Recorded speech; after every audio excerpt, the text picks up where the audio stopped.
It was just past noon in a small town nestled on the edge of Louisiana, where the streets were quiet and the sun hung lazily above the horizon. But the calm outside couldn't have been further from what was about to unfold inside the unassuming diner at the heart of it all. The usual hum of soft conversations, the clink of silverware, and the buzz of ceiling fans overhead, everything seemed normal. That is, until a tall, striking black woman walked in. Jasmine Scott wasn't here for coffee or a casual bite to eat. No, she was here on a mission. A mission that, if anyone had known the truth, would have had the entire town on edge. Clad in a sharp, tailored black suit, her appearance alone was enough to make the regulars pause. Her face was a portrait of confidence, but there was something about the way she moved, the way her eyes scanned the room with such deliberate calm, that made it clear she wasn't just passing through. She took a seat at the corner booth, ordered a simple Cobb salad, and pulled out a leather folder, one that contained more than just paperwork. It held the weight of secrets that could unravel everything this small town had carefully hidden. And right then, Jasmine wasn't concerned with blending in. She wasn't concerned with being seen as normal.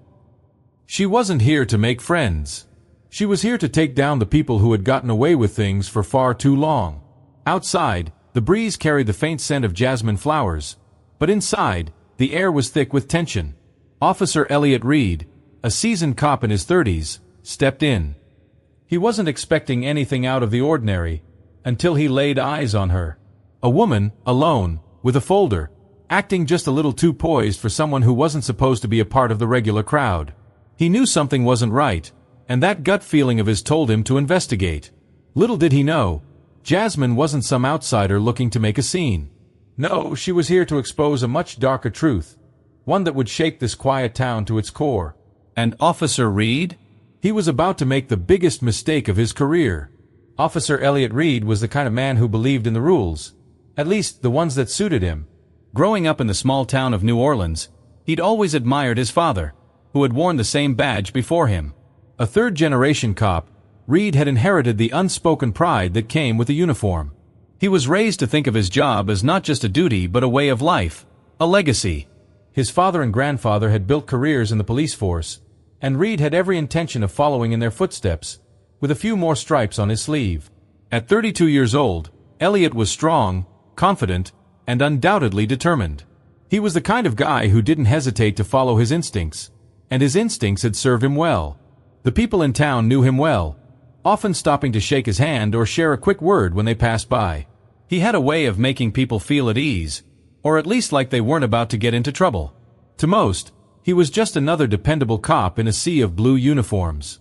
But to others, especially those who had reason to fear the law, he was the embodiment of authority. Elliot had a way of walking that made it clear he was in control. His boots hit the pavement with purpose, his posture always straight, and his expression, more often than not, set in a stern, businesslike demeanor. He was someone who took pride in his work and didn't think twice about upholding the status quo. Sure, he had his own doubts sometimes, but those moments were rare. He was loyal to the badge, loyal to his colleagues, and loyal to the town he'd sworn to protect. But there was something different about the woman sitting in the diner that day. He couldn't quite put his finger on it. Jasmine Scott didn't fit the usual profile of anyone who walked into this diner. And yet, she exuded an air of quiet confidence that Reed couldn't shake. It bothered him. His gut told him to be cautious, to keep his eyes on her. She was out of place. But he wasn't going to let that stop him from doing his job. As he walked over to her table, he adjusted his utility belt and took a breath, ready for what he thought would be just another routine encounter. But little did he know, he was about to meet the person who would unravel everything he thought he knew about the town, his job, and the very badge he wore. As Reed approached the table, the quiet hum of the diner seemed to fade into the background, replaced by a subtle tension that hung in the air. He studied the woman across from him, trying to make sense of her presence. Jasmine wasn't doing anything out of the ordinary. She wasn't causing a scene, she wasn't being loud, but there was something in the way she held herself, something that made him uneasy. She didn't belong here. Not in this small town. Not in this moment. Reed cleared his throat, his boots clicking softly on the worn linoleum floor as he stopped at her table. His eyes lingered on the leather folder she held, the edges of some document peeking out.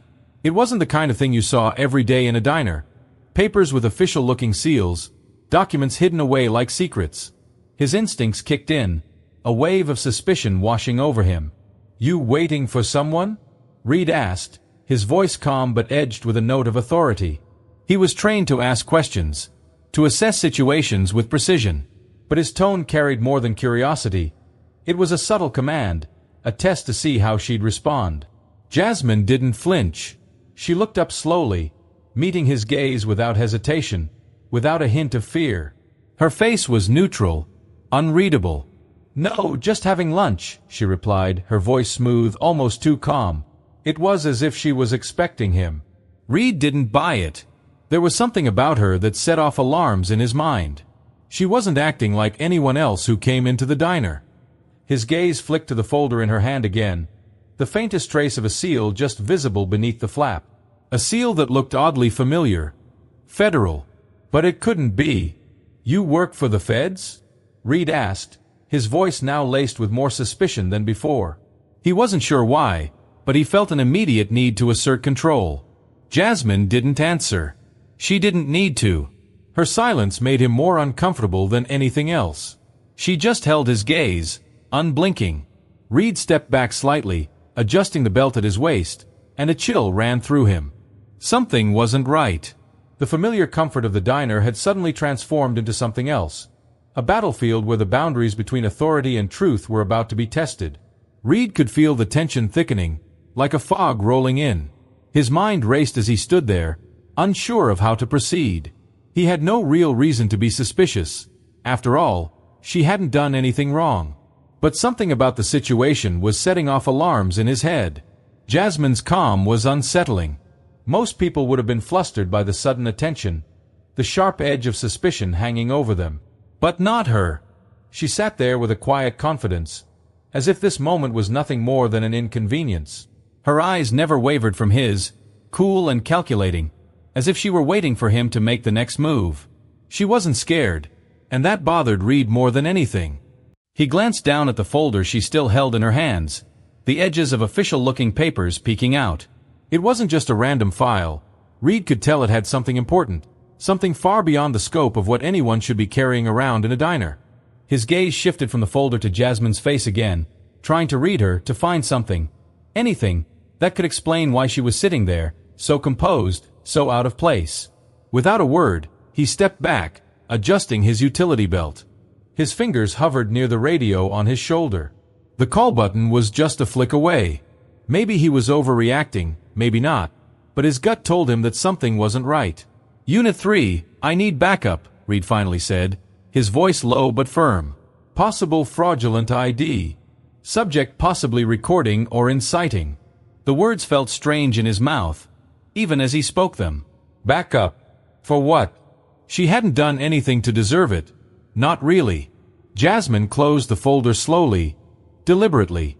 She didn't flinch, didn't react to his command. She simply watched him, the faintest trace of a smirk playing at the corners of her lips. "You're making a mistake," she said quietly, her voice like honey. Smooth, calm, but there was an edge to it, a firmness that made Reed's stomach tighten. She wasn't just a woman in a diner anymore. She was someone who knew more than she was letting on, someone who had planned for this moment far better than he ever could have. Reed's mind raced. He was getting deeper into something, but what? His instincts screamed at him to do more, to get more information, to follow the script he knew. But Jasmine's steady demeanor had him questioning everything. The manager, a middle-aged man with thinning hair, glanced nervously in their direction. The couple sitting 2 booths over exchanged whispers, their eyes darting between Reed and Jasmine. One of them muttered something under their breath. "She does look out of place." Reed heard it, and his eyes flicked toward them, momentarily distracted. It didn't help. The feeling of unease only grew. "See? It's not just me," Reed said, pointing toward the couple, trying to find some validation for the gut feeling he couldn't shake. But Jasmine wasn't looking at them. She was looking straight at him, her gaze unflinching. "Your gut isn't the law, and your suspicion isn't probable cause," she said, her voice measured and sharp. He blinked, caught off guard by the directness of her response. For the first time in a long time, Reed wasn't in control of the conversation. He wasn't in control of the situation.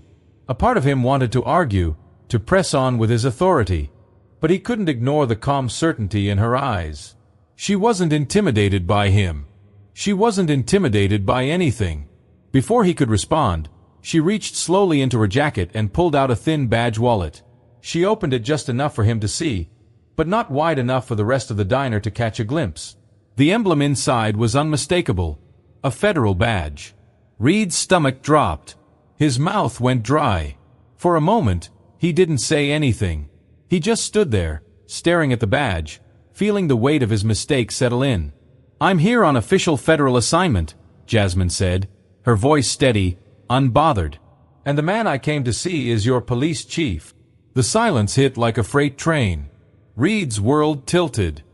He opened his mouth to say something, anything, but no words came out. Jasmine hadn't just walked into the diner for a meal. She had walked in for him.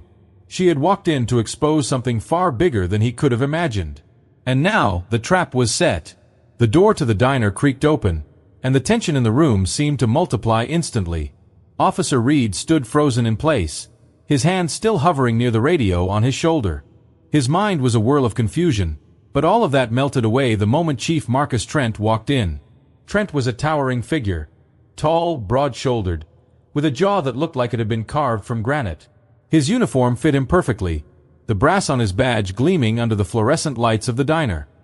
He was the kind of man who commanded attention the moment he entered a room. His presence was enough to make everyone else pause, even if they didn't want to. Reed's heart skipped a beat, and for a second, he wondered if he had just made a huge mistake. The chief, always cool and composed, didn't even glance at him. Instead, his eyes locked onto Jasmine, who had remained seated, calm, her hands folded on the table in front of her. Reed could feel the weight of the room shift. Everyone seemed to hold their breath, waiting for what would happen next. "Which one of you thinks you're federal?" Trent's voice was low, almost a growl, as he strode toward Jasmine's booth.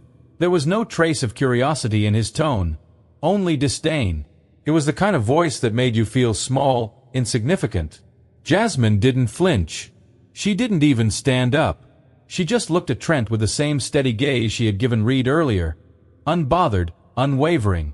"I don't think I'm federal," Jasmine said, her voice clear and calm. She didn't need to raise it to make her point. "I am." The words hung in the air, heavy and charged. Trent's eyes narrowed as he took a step closer, but his expression betrayed nothing but contempt. Jasmine didn't flinch. She pulled a document from her folder and slid it across the table toward him. "Here's your copy," she said simply, her voice steady, her hands never shaking. Trent took the paper without looking at it, his fingers brushing against the cold, thick paper. He glanced at it briefly, but his brow furrowed even deeper. It was a subpoena. A federal document. His face twitched as he read the name at the top. His name. "What the hell is this?" Trent muttered under his breath, more to himself than to anyone in particular. But his voice was tinged with unease, a note of uncertainty that Reed hadn't heard from him before. "This is the end of your cover," Jasmine replied, her tone almost casual, like she was discussing the weather.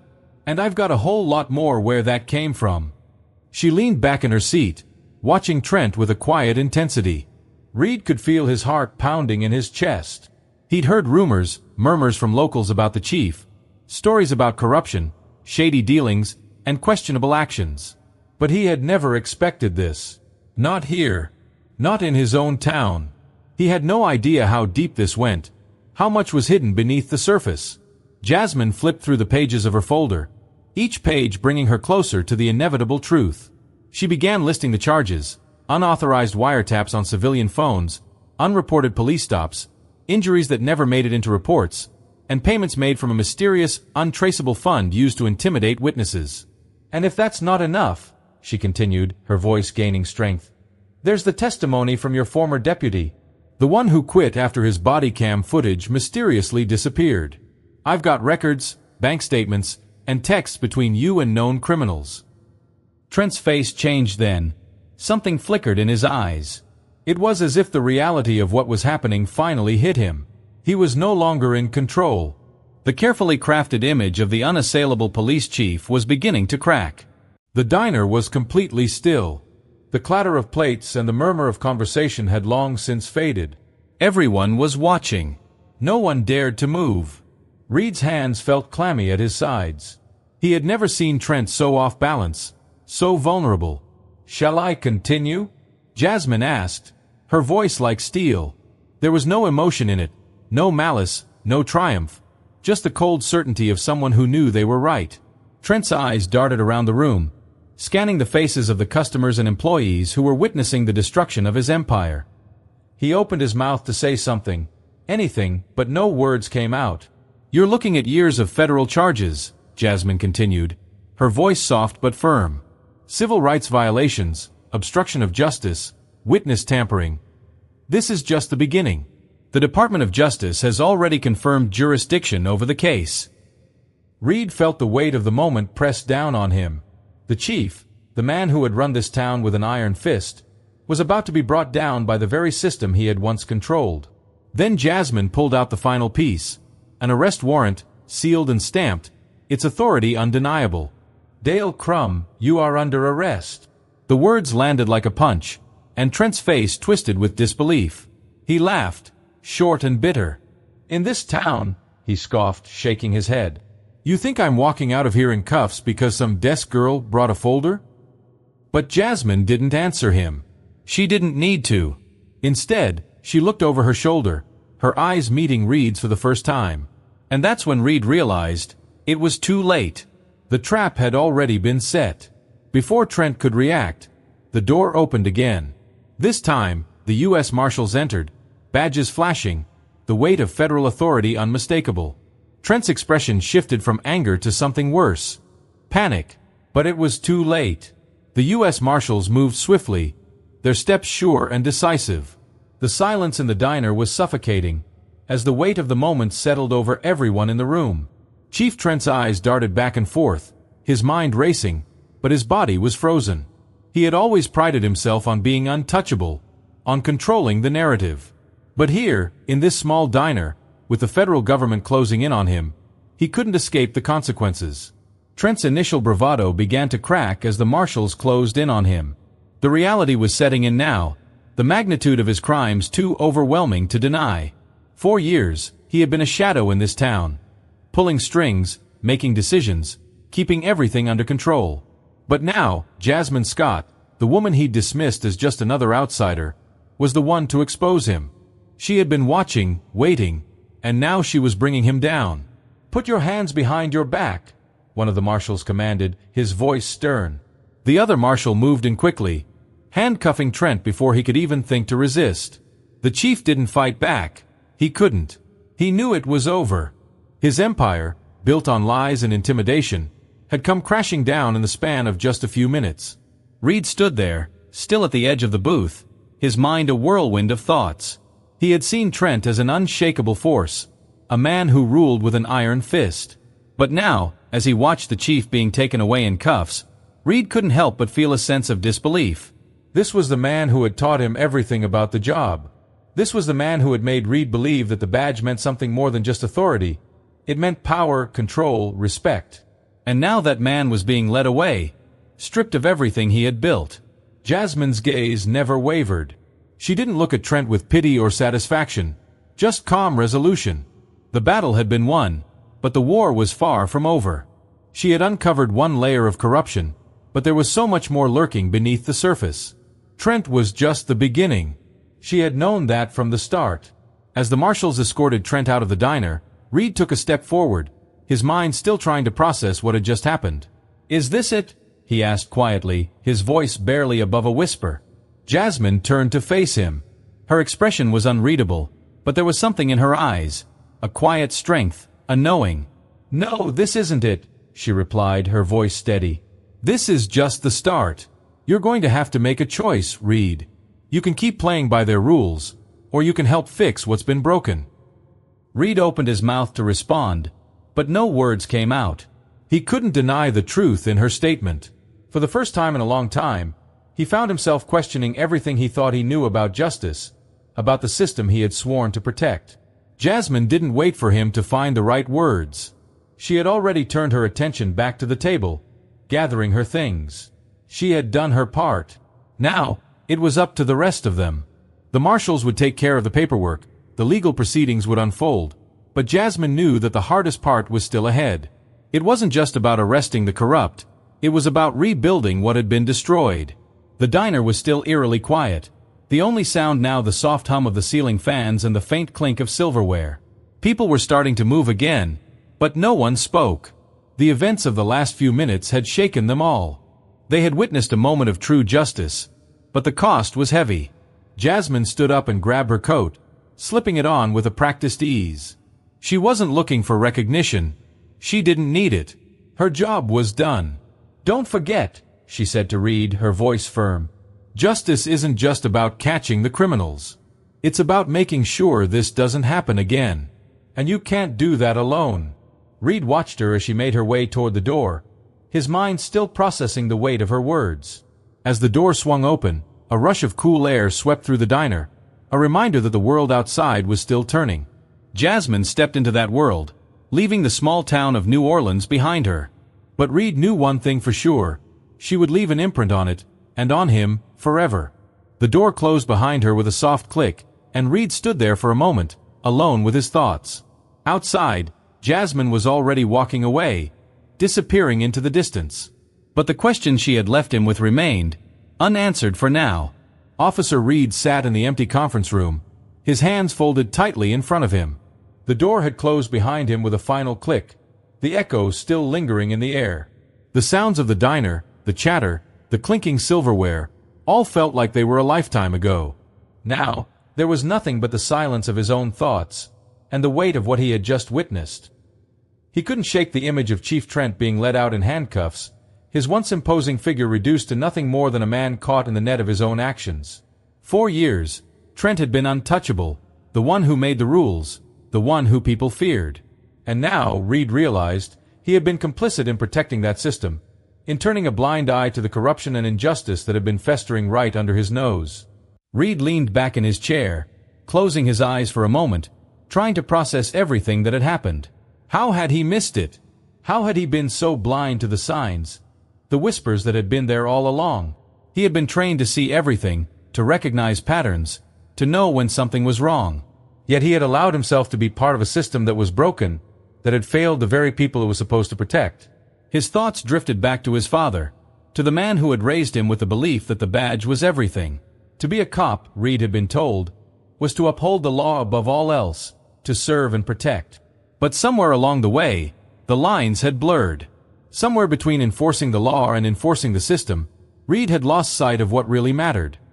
He thought about the people in this town, the ones who had trusted him, the ones who had lived in fear of a man like Trent. Jasmine's words echoed in his mind. You can keep playing by their rules, or you can help fix what's been broken. She had been right. He had a choice to make, a choice he could no longer ignore. He had always believed in doing what was right, but now, he realized that doing the right thing wasn't always as simple as following orders. It was about standing up, speaking out, and taking action, even when it meant going against everything he had known. Reed let out a slow breath and ran a hand through his hair. He had been part of a corrupt system for so long that he hadn't even realized how deep it ran. And now that he saw it, now that it was right in front of him, he couldn't unsee it. The faces of those he had once considered the good guys now seemed different. They weren't just cops anymore. They were part of a system that had abused its power, that had manipulated the law for its own benefit. His thoughts shifted back to Jasmine. She had walked into that diner, calm, collected, and with a purpose that had completely disrupted the fragile balance of power that Trent had built. She hadn't shouted. She hadn't threatened. She had simply laid out the truth, piece by piece, until there was no denying it. She had been the catalyst, the one who had forced Reed to open his eyes, to see the truth for what it was. He looked up at the clock on the wall. The minute hand ticked forward, each second feeling heavier than the last. Reed knew he couldn't go back. He couldn't pretend that everything was fine, that he could keep turning a blind eye. He had seen too much, and now he had to make a choice. The door to the conference room opened, and a young officer stepped inside. Reed didn't recognize him, but the kid's nervous expression told him everything he needed to know. The officer cleared his throat, holding a folder in his hand. "Sir, we've got more reports coming in from the department. You're going to need to look at these," the officer said, his voice hesitant. Reed nodded slowly, his mind still reeling from everything he had just processed. He took the folder from the officer, but for a moment, he didn't open it. He just sat there, staring at the man in front of him. "Is there something wrong, sir?" the officer asked, his voice quiet. Reed looked up, meeting his eyes. "No," he said finally, his voice steady. "There's nothing wrong. But things are about to change. For all of us." He stood up, his movement slow but deliberate. The officer blinked, clearly unsure of what Reed meant, but Reed didn't wait for an answer. He walked out of the room, the weight of the decision on his shoulders. He had a lot of work to do, a lot of changes to make. But this time, he wouldn't be standing by silently. This time, he would be part of the solution. The sun was setting over New Orleans, casting long shadows across the streets. The city, always alive with energy, seemed quieter today. Reed walked through the empty hallways of the police station, his footsteps echoing off the walls. The silence was deafening, the kind of silence that comes after a storm, after everything has changed and there's no turning back. As he passed his fellow officers, some of them looked at him, but no one said a word. It was the kind of silence that spoke volumes, the kind of silence that people fall into when they don't want to acknowledge the truth. It was the same kind of silence that Jasmine had confronted him with, the kind of silence that allows corruption to grow, that allows injustice to fester, and that enables people to look the other way. Reed had always thought of himself as a good cop. He had done his job. He had followed the rules, even when they were inconvenient. But now he realized, the rules he had been following weren't the ones that truly mattered. They weren't the ones that made the difference in the lives of the people who needed protection the most. And worse, he had been complicit in upholding a system that had protected the wrong people. As he sat down at his desk, the weight of the day's events hit him. He thought about the people who had trusted him, people who had looked to him for help, for justice. How many times had they come to him with their complaints, only to have them brushed aside, ignored, or buried under the weight of a system that didn't care? How many times had he turned a blind eye, simply because it was easier than facing the truth?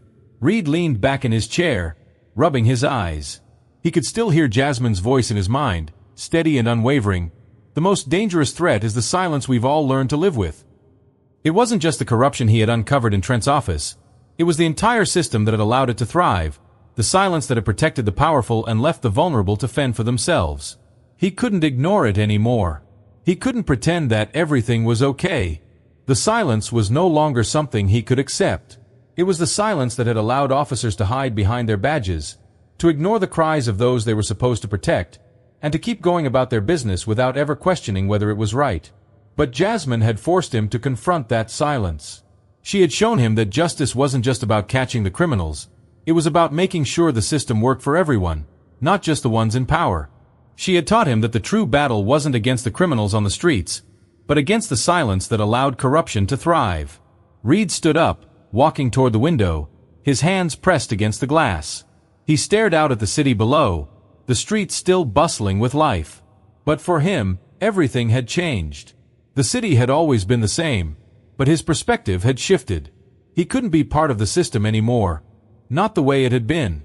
If he was going to stay a cop, he had to be a different kind of cop, one who stood up when it was hard, one who didn't turn away when the silence was too loud to ignore. He had a long road ahead of him. The work he had to do was just beginning. But for the first time in his life, Reed felt like he was ready to face it. The silence was no longer just the absence of noise. It was a call to action. And this time, he was listening. Reed stepped out of the police station, the cool evening air of New Orleans wrapping around him like a blanket. The city was alive, the streets filled with the usual bustle of people heading home, bars beginning to fill up, music drifting from the open doors of jazz clubs.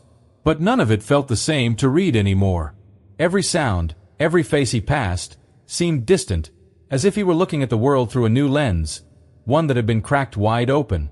The events of the past few days were still fresh in his mind.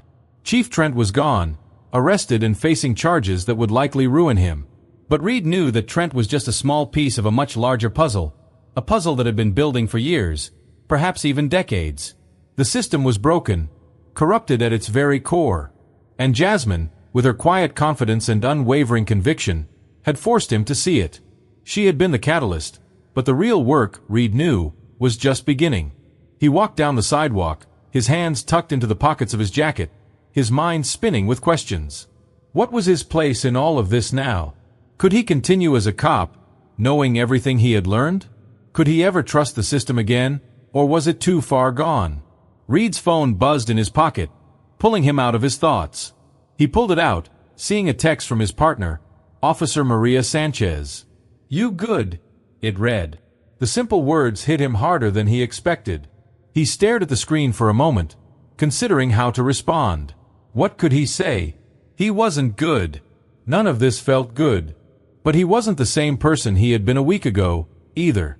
Reed took a deep breath and typed back, "I'm working on it. Let's talk tomorrow." He kept walking, his footsteps steady but purposeful. The question of whether he could keep wearing the badge loomed in his mind, but Reed knew one thing for sure. He could no longer wear it with blind loyalty. That badge meant something now, something bigger than just authority or power. It meant accountability. It meant standing up for what was right, even when it was hard. As he reached his car, Reed noticed a few people across the street, gathering in a circle near the steps of a building. They were talking, laughing, their voices rising in the air. The scene was ordinary, the kind of thing he had seen 100 times before. But tonight, it felt different. Tonight, it felt like the calm before the storm. The people in the circle weren't just talking, they were beginning to take back their power, to make their voices heard. For the first time in a long time, Reed didn't feel like an outsider. He felt like part of something bigger. Before he got in his car, Reed glanced back at the police station, the building that had once felt like home. The lights in the windows were dimming as the night settled in. It was the end of a shift for many of the officers inside, but for Reed, the night was just beginning. The silence of the system that had protected the wrong people was finally starting to crack, and he wasn't going to be part of the cover-up anymore. He got into his car and started the engine, the hum of the vehicle a steady reminder of the road ahead. He had a lot of work to do, a lot of choices to make. There was no easy answer, no quick fix. But Reed wasn't backing down. He had seen what was wrong, and he couldn't pretend he hadn't.